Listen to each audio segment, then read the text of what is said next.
Hey guys, Robert once again coming at you today. Today is that day when I'm going to do a couple of different videos. Without further ado, per the title, FHA, changes how it calculates student loan payments in the debt to income ratio. This is huge. It's really going into effect at the end of this month.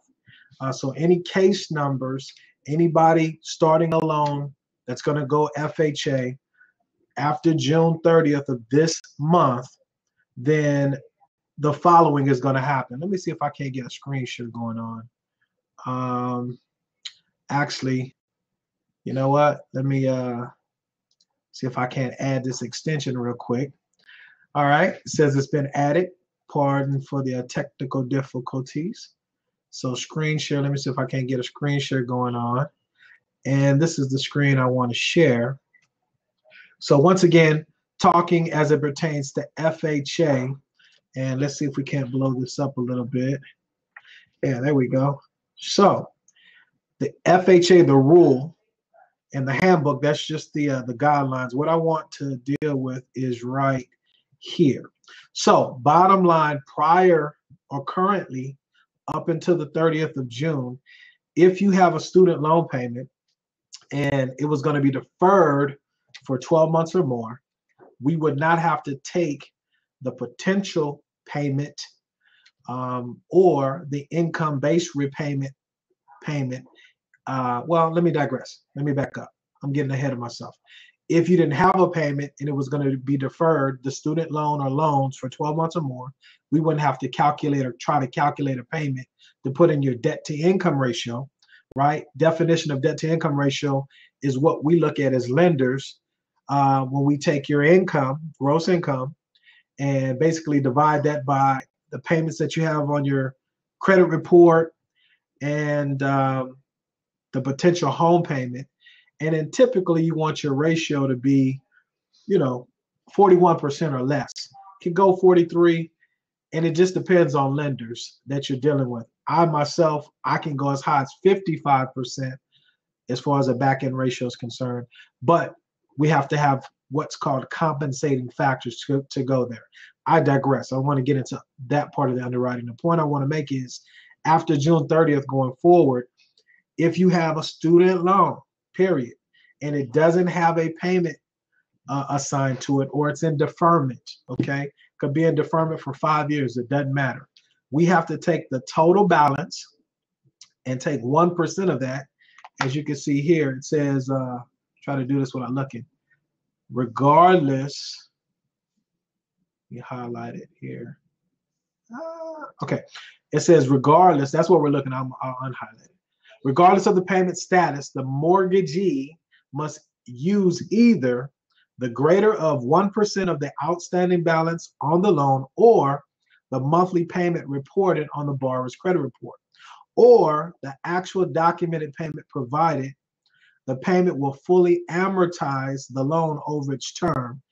I think they meant to say this means that you will no longer be able to use the income-based repayment, IBR, payment because it's not fully amortized over the term.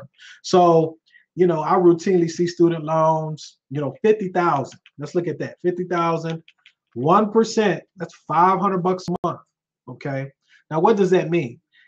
That could be a game changer. If it doesn't kick you out of qualifying for a home loan altogether, okay, it can considerably shrink or lessen the amount of home that you can buy, okay? And which at the end of the day, I think it's a good thing, right? Because we really need to be putting people in homes that they can afford. And if you don't have a student loan payment that you're not paying right now, technically you're going to be paying it at some point in the future. So I'm from the mindset that it's a good thing. It's going to cause less foreclosures and things of that nature. And so macro, the big picture is everybody will benefit, right? Because everybody that takes one of these home loans, we're all in it together, if you understand that or not. So point I'm trying to make is if you have student loans, you really want to get with your lender, someone that you know, like, and trust sooner or as soon as possible. I say as far out as 6 months, really. If you kind of kicking the tires. That seems to be what the numbers are. Looking online, trying to find somebody that you know, like, and trust.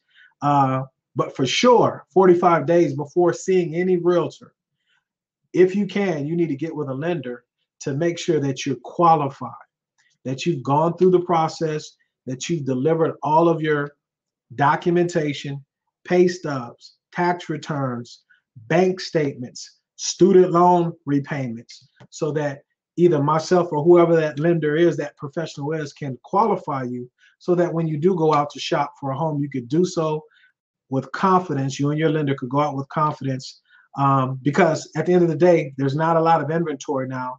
It's a seller's market, so you want to put your best foot forward and not have any things come up and bite you, as you get excited with a contract. So remember, all lenders are not equal. Just because they're in the business doesn't mean that they necessarily know what they're talking about. And I don't mean that I'm not trying to bash anybody. It's just the truth.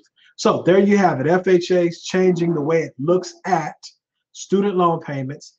Irregardless, you're either going to take the greater of 1% of the outstanding balance, or the actual fully amortized payment over the term of the loan for whatever that student loan is, and put it in your debt to income ratio, right? So there's no more deferment that we don't have to look at those payments with. And then lastly, if you were smart enough to get on that income-based repayment plan, where they basically make your student loan payments in line with the amount of income that you're actually making, we're not going to be able to use that either. We're going to have to use the fully amortized payment. So let me stop sharing the screen.